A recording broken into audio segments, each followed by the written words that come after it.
Hello students, welcome to Unacademy CA 360 Foundation. I am Shivani Sharma, your paper 3 quantitative aptitude educator. So क्या होनी चाहिए हमारी strategy for January 2026 ताकि हम अपने CA Foundation paper 3 quantitative aptitude में 90 plus तक स्कोर कर सके। तो बेटा जी सबसे ज़्यादा इम्पॉर्टेंट है आपकी इस जर्नी में एक पॉजिटिव माइंडसेट का होना। जी हाँ, बिल्कुल सही सुन रहे हो। बहुत बार ऐसा आपको फील होगा कि शायद आपको बहुत कुछ आ रहा है या आपको कुछ भी नहीं आ रहा है। बार बार आप अपने ऊपर सेल्फ डाउट करोगे। एक प्रॉमिस चाहिए मुझे मेरे हर एक बच्चे से कि चाहे कुछ भी हो जाए तुम इस जर्नी में हमेशा पॉजिटिव रहने वाले हो और अपने ऊपर सेल्फ डाउट नहीं होने दोगे। विश्वास रखोगे कि डेफिनेटली तुम अपना पेपर क्लियर करोगे और बहुत अच्छा स्कोर करोगे। तो सबसे पहले और सबसे इम्पॉर्टेंट चीज़ जो आपको ध्यान रखना है इस पूरी जर्नी में वो ये है कि आपका टारगेट सिलेबस कंप्लीशन पे होना चाहिए। जी हाँ, क्वांटिटेटिव एप्टीट्यूड में बिजनेस, मैथ्स, स्टैटिस्टिक्स, एलआर ये 3 पोर्शंस हैं। इनके अंदर कुछ कुछ चैप्टर्स हैं। आपका ये टारगेट होना चाहिए कि आप अपने चैप्टर्स को कंप्लीट करेंगे। आप अपना सिलेबस 80 to 90%, 110% कंप्लीट करने वाले हैं। देखो इसमें क्या होता है ना, मैं बहुत बार बच्चों से सुनती हूँ कि मैम मैंने ये सुना है कि this particular chapter is difficult, so should I leave that chapter.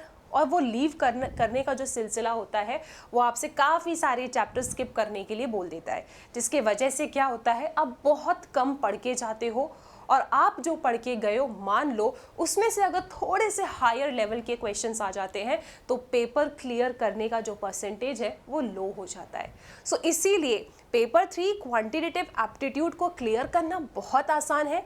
जो सबसे इम्पॉर्टेंट स्ट्रैटेजी आपको फॉलो करना है वो है ये कि आप अपना सिलेबस 80 to 90% डेफिनेटली क्लियर करें। आप इन हर चैप्टर को एक बार ज़रूर पढ़ें। पहले से ही मन में ये डिसाइड ना कर लें कि मैम ये मुश्किल है, मैंने सुना है मुझसे नहीं हो पाएगा। पहले से ये डिसाइड ना करें। Ratio, proportion, equations, inequalities, mathematics of finance, permutations and combination, sequence series, set relations and functions आपको पढ़ना ही पढ़ना है। ठीक है, मैथ्स के ये सारे चैप्टर्स आपको पढ़ना है। ओके, व्हेन आई से calculus, see it totally depends on you. अगर आपका 11th-12th में मैथ्स था definitely you can go for this chapter because this particular chapter I think बहुत ज़्यादा टाइम लेता है। तो सबसे पहले इसको ना करते हुए ये सारे चैप्टर्स आपको कवर करना है। लॉजिकल रीजनिंग के ये चारों चैप्टर्स आपको पढ़ना है। 20 मार्क्स की लॉजिकल रीजनिंग है। आपको पता है लॉजिकल रीजनिंग पढ़ने का एक तरीका होता है, ठीक है, क्योंकि लॉजिकल रीजनिंग पेपर में क्या है ना एकदम सरप्राइज होता है। कैसे? कभी कभी ऐसा होता है कि लॉजिकल रीजनिंग के क्वेश्चंस इतने आसान हो जाते हैं कि आप सिर्फ देखोगे आपको आंसर्स मिल जाएगा। बट कभी कभी कुछ अटेम्प्ट्स में ये भी देखा गया है कि लॉजिकल रीजनिंग बहुत ही ज़्यादा डिफ़िकल्ट आ जाती है, आपको समझ में नहीं आता है, 5-5 मिनट लग जाते हैं एक ही क्वेश्चन के ऊपर। और हमारे ये पेपर में टाइम बहुत कीमती है, लिमिटेड टाइम है, इतने सारे क्वेश्चंस हैं। तो लॉजिकल रीजनिंग को सही तरीके से पढ़ना बहुत ज़रूरी है। मैं आप बच्चों को बता देती हूँ कि 3 अक्टूबर से स्पेशल क्लासेस में 7:30 PM पे मैं लॉजिकल रीजनिंग की सीरीज़ स्टार्ट कर रही हूँ, जहाँ पे सबसे पहले जो आपकी स्टडी मटेरियल है मैं उस स्टडी मटेरियल से जितने भी क्वेश्चंस लॉजिकल रीजनिंग के वो कवर करवाऊंगी। In the month of October and in the month of November हम साथ में PYQs एंड MTPs के क्वेश्चन सॉल्व करेंगे। तो मेरे हिसाब से लॉजिकल रीजनिंग में आपको बहुत ज़्यादा ऐसा नहीं होना है कि यार मैं तो ऑन द स्पॉट ही बना लूँगा लॉजिकल रीजनिंग, 20 मार्क्स तो मेरे पास है, बस मुझे 20 मार्क्स और चाहिए, मेरा पेपर क्लियर हो जाएगा। इस तरीके से आपको माइंडसेट नहीं रखना है। आप अपना 80 to 90% तक सिलेबस कवर करेंगे। लॉजिकल रीजनिंग को एकदम ना आप सरप्राइज की तरह देखिए। इजी आया you will get good marks, 20 marks, 18 marks.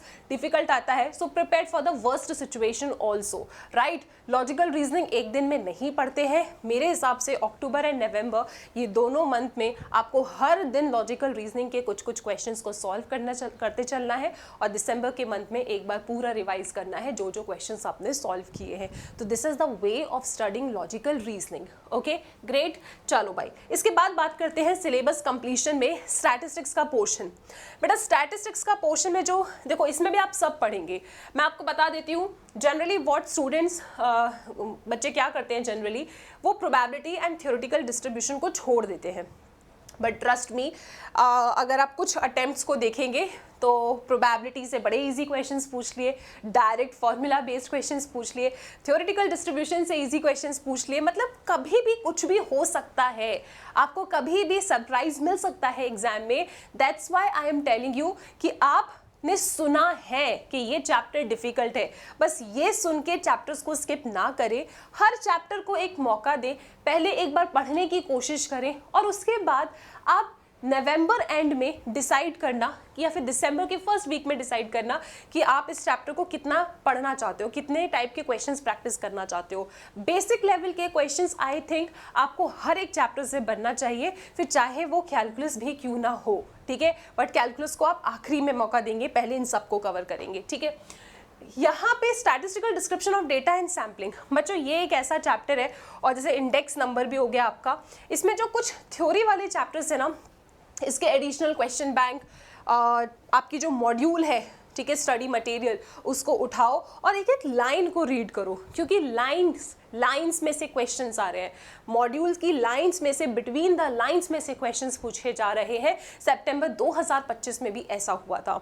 तो जब इन्हें स्टैटिस्टिक्स मुश्किल करना होता है तो वो किताब के अंदर से आपसे सवाल पूछते हैं, क्योंकि हम एक्सरसाइज पढ़ते हैं, हम नोट्स पढ़ लेंगे, हम अपने क्या कहते हैं AQ भी सॉल्व कर लेंगे, but still they have a lot of questions to ask, ठीक है। तो it's a very important tip कि जब आप स्टैटिस्टिक्स करते हैं तो आप मॉड्यूल को ज़रूर एक बार रीड ज़रूर करें, ठीक है। तो यहाँ पे स्टैटिस्टिक्स मेरे अकॉर्डिंग इसमें से कुछ भी ऐसा नहीं है जो आपको छोड़ना चाहिए, आपको सब कुछ कवर करना चाहिए एक सही सीक्वेंस में, ठीक है। तो सिलेबस कंप्लीशन करना है, this is the very important strategy जो आप बच्चों को फॉलो करना है, ठीक है। मतलब कुछ भी हो जाए, कोई भी चैप्टर जो आपको डिफिकल्ट लग रहा है, अगर एटलीस्ट आपने अपना उस चैप्टर को एक बार पढ़ा है और उस चैप्टर से मान लीजिए 2 या 3 इजी क्वेश्चंस आ गए, तो आप वो क्वेश्चंस पेपर में बना सकते हो। इसीलिए अभी फिलहाल आपका माइंडसेट क्या होना चाहिए, that I will cover my syllabus, maximum chapters मैं पढ़ूंगा, हर चैप्टर को एक मौका ज़रूर दूंगा पढ़ने का। ओके, क्लियर है? ग्रेट। इसके बाद आपको बेटा करना है मल्टीपल रिवीजन्स। अब देखो क्या होता है ना, जैसे आपने एक अपने आप को टारगेट दिया, सपोज मैं आपको कह रही हूँ कि बेटा नवंबर तक आपका पूरा सिलेबस कंप्लीट हो जाना चाहिए। तो इसका मतलब ये नहीं है कि आप अपना रिवीजन 1 दिसंबर या 2 दिसंबर से स्टार्ट करोगे, नो। आप अपना रिवीजन पैरेलल करते चल रहे हो, सिलेबस कंप्लीट हो रहा है, पैरेलल रिवीजन्स चल रहे हैं, ठीक है। मतलब कैसे, जैसे फॉर एग्जांपल मैं आपको सपोज आज पढ़ा रही हूँ चैप्टर 4, ठीक है। जैसे अगर आप मेरे प्लस क्लास के स्टूडेंट हो, आप इसी तरीके से अपना खुद का टाइम टेबल भी बना सकते हो।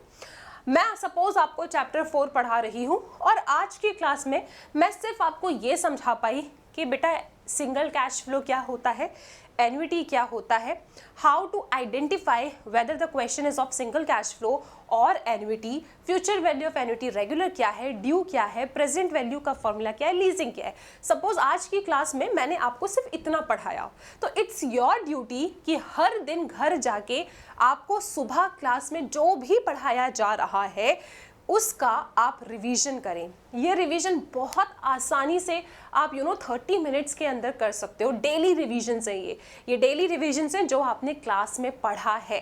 अपार्ट फ्रॉम दिस, जो चैप्टर्स आपके पीछे कंप्लीट होते जा रहे हैं उनके क्वेश्चंस आप प्रैक्टिस करते चल रहे हो। मैं आपको बता देती हूँ, जब आप रिवाइज करते हो ना, तो आपको सबसे पहले जो प्रायोरिटी देनी चाहिए that is your study material. आपका जो स्टडी मटेरियल है बेटा, इसको सबसे पहले आपको प्रायोरिटी देना चाहिए। ICAI का study material, this is very important. अगर आप इसे स्किप कर रहे हो और सोचते हो मैम मैं तो डायरेक्टली PYQs या फिर MTPs के क्वेश्चंस बनाने जा रहा हूँ, तो ये एक गलती है जो आपको नहीं करना है। सबसे पहले स्टडी मटेरियल पढ़ना है और कम से कम 2 बार स्टडी मटेरियल आपको पढ़ लेना है। जैसे एक बार तो आपने प्लस क्लासेस में पढ़ लिया, ठीक है, या फिर आपने एक टाइम टेबल अपना खुद से बनाया कि आप रोज़ सुबह उठ के स्टडी मटेरियल पढ़ते हैं और शाम को जो पढ़ा है वो रिवाइज करते हैं, ठीक है। तो ये इस तरीके से 2 बार आपका स्टडी मटेरियल रिवाइज हो गया, आपने लिख लिख के क्वेश्चंस प्रैक्टिस कर लिए, और तीसरी बार आप एग्जाम टाइम पे जैसे दिसंबर का मंथ तक आप पहुंचते हैं तो वहाँ पे जाके आप क्या करेंगे, क्वेश्चंस को डायरेक्टली स्कैन कर सकते हैं। और स्टार्टिंग में पढ़ते वक्त आपको जो क्वेश्चंस डिफ़िकल्ट लगा था, आपने जिन पे स्टार बनाया था, उनकी आप प्रैक्टिस कर सकते हैं। इस तरीके से स्टडी मटेरियल के ऊपर एक बहुत अच्छा कमांड आपका हो जाएगा और ये आपके मल्टीपल रिविजन्स है। इसके बाद आप हमारे साथ यूट्यूब सेशंस को जब फॉलो करते हो तो बच्चों आपको पता है वहाँ पे भी आपका रिविजन होना स्टार्ट हो जाता है। We start from very first chapter और पूरा एंड तक जाते हैं। तो इसी तरीके से जब आपके YouTube सेशन स्टार्ट होंगे तो आप पैरेलल अपना रिवीजन हमारे साथ भी कर सकते हो। हायर लेवल के क्वेश्चंस को कैसे डील करना है, जैसे आप लोग जानते हो कि जब भी मैं आपके लिए YT सेशंस लेकर आती हूँ तो वहाँ पे हम past examination questions, MTPs, RTPs chapter wise mix करके क्वेश्चंस मैं आपको देती हूँ, कंसेप्ट दोबारा रिकॉल कराती हूँ वन शॉट के through which is very detailed, और उसके बाद क्वेश्चंस को हम टैकल करते हैं। इसके साथ आई प्रोवाइड यू वर्कशीट्स मैं आपको देती हूँ जिसमें इन सब के मिक्स्ड क्वेश्चंस होते हैं। तो आप हर संडे चाहे बैठ के वर्कशीट सॉल्व कर सकते हैं या फिर रेगुलरली आप उस वर्कशीट में से 10-15 क्वेश्चंस उठा के सॉल्व कर सकते हैं। तो आपकी मेमोरी में कहीं ना कहीं पिछले चैप्टर्स के क्वेश्चंस भी एक बार बार याद आते जाएंगे और आगे के चैप्टर्स भी आप पढ़ते चलेंगे। तो आपके साथ ये नहीं होगा कि आप पहुंच गए हैं परम्यूटेशंस एंड कॉम्बिनेशंस में और चैप्टर 1 में क्या पढ़ा था आप सब भूल चुके हैं। नहीं, आप परम्यूटेशंस एंड कॉम्बिनेशंस में पहुंच चुके हैं। सपोज आपने वर्कशीट के 20 क्वेश्चन सॉल्व किए तो उसके कंसेप्ट्स भी याद है। आप YT सेशंस को फॉलो कर रहे हो, वहाँ पे भी रिवीजन हो रहा है, तो बढ़िया तरीके से रिवीजन हो रहा है। This is parallel revision which is required in paper 3। क्योंकि अगर आप ये सोचें कि पहले मैं सिलेबस कंप्लीट करूँगा फिर रिवीजन स्टार्ट करूँगा तो उससे काम नहीं बनेगा, डर लगेगा, चीज़ें भूल जाओगे। बार बार रिवाइज करते चलना है। दिस अक्टूबर एंड नवंबर का month is very very crucial for you. यहाँ पे हद से ज़्यादा हार्डवर्क करना है। एक प्रॉपर टाइम टेबल अपना बनाओ, आप एक पूरा ना अपने दिन को प्लान किया करो ताकि आपको पता रहे कि आप कितने अच्छे तरीके से अपना दिन का यूटिलाइजेशन कर रहे हो। Because if you are not writing it, आप ये कैलकुलेट नहीं कर रहे हो कि आपके आवर्स कहाँ वेस्ट हो रहे हैं, सीरियसली आपको नहीं पता चलेगा कि दिसंबर का मंथ आ गया and you are still trying to complete your syllabus. That's why I am telling you कि आप ना एकदम स्ट्रक्चर्ड तरीके से चीज़ों को करो, लिख लिख के चीज़ों को देखो, पूरा दिन प्लान करो और अपने रूटीन को फॉलो करो। जब आपने प्लान फॉलो कर लिया है टिक मारो, अगला दिन प्लान करके रखो। इस तरीके से अगर काम करोगे तो ये 2 महीने अगर तुमने अच्छे तरीके से हसल एंड बसल कर लिया, डेफिनेटली आप बहुत आसानी से आपको बहुत कॉन्फिडेंस फील होगा दिसंबर के मंथ में एंड जनवरी में आप अपना अच्छा एग्ज़ाम देकर आ पाओगे। इसके बाद बेटा टेस्ट देना बहुत ज़रूरी है। मैं मेक श्योर करती हूँ कि स्पेशल पे आपका टेस्ट लेती रहूँ, तो बिल्कुल आप टेलीग्राम को फॉलो कर लो, आपको सब पता चल जाएगा कि कब कौन सा टेस्ट है। रिवाइज कैसे करना है ये मैंने आपको बता दिया। अब एक चीज़ है, एक छोटी सी आप लोगों के लिए टिप है बेटा, आप ना एक अपनी ऐसी कॉपी भी बनाना जिसमें आप इस तरीके से टॉपिक वाइज क्या कहते हैं माइंड मैप्स बनाइए, अपनी खुद की फॉर्मूला शीट बनाइए। आपके पास वर्कशीट है, मैं आपको टेस्ट पेपर भी शेयर करती हूँ, तो वो टाइमर लगा के क्वेश्चंस को सॉल्व करो ताकि आप प्रेशर वाली सिचुएशन को भी हैंडल करना सीख सकें। तो डेफिनेटली आपको माइंड मैप्स बनाने हैं, रिवीजन कार्ड्स बनाने चाहिए अपने खुद के। इस तरीके से कोई भी टॉपिक पढ़ा, कॉपी खोलो, लिखो क्या क्या पढ़ा उस टॉपिक के बारे में, फिर अपने नोट्स को पलटाओ, देखो कि आपको सारे पॉइंट्स याद थे, क्या आपने सारे फॉर्मूले सही लिखे हैं। फिर जो भी आपके पास वर्कशीट है, जो भी आपके पास क्वेश्चंस है, टाइमर लगा के क्वेश्चंस को सॉल्व करो, एफिशिएंसी भी आपकी बढ़ जाएगी। सबसे ज़्यादा इंपॉर्टेंट ये है कि हर दिन पढ़ना है, हर दिन पढ़ना है, डिसिप्लिन होके पढ़ना है। टारगेट्स दो अपने आप को, क्लासेस को फॉलो करो, रिवाइज करो, सेल्फ स्टडी करो, this is important. And syllabus अपना 80 to 90% कवर करो। इसके साथ मैं आपको बता देती हूँ कि अभी जो भी बच्चे हमारे CA फाउंडेशन का एग्ज़ाम दे चुके हैं, बेटा CA इंटर में भी आपको बहुत मेहनत करनी है। जब तक रिजल्ट नहीं आ रहा है, एक एक दिन आपके लिए कीमती है, ठीक है। सिर्फ रिजल्ट के बारे में सोच रहे हो, एक एक दिन वेस्ट कर रहे हो, it's not a good idea. आप हमारे वार्म अप बैचेस में एनरोल कर सकते हैं CA अश्योर ऑफर के साथ। हमारा जो वार्म अप बैच है सीए इंटर का वो 3rd और 6th अक्टूबर से स्टार्ट हो रहे हैं। एक सब्सक्रिप्शन में दोनों बैच एनरोल हो जाएंगे। सीए अश्योर ऑफर के साथ अगर आप प्रिपरेशन करते हैं तो विद ज़ीरो रिस्क आप अपनी प्रिपरेशन कर रहे हो। इसके साथ मैं आपको बता देती हूँ कि अभी 5 अक्टूबर तक शिक्षा महोत्सव है, 60% ऑफ आपको मिल रहा है using the code SS12। All the very best.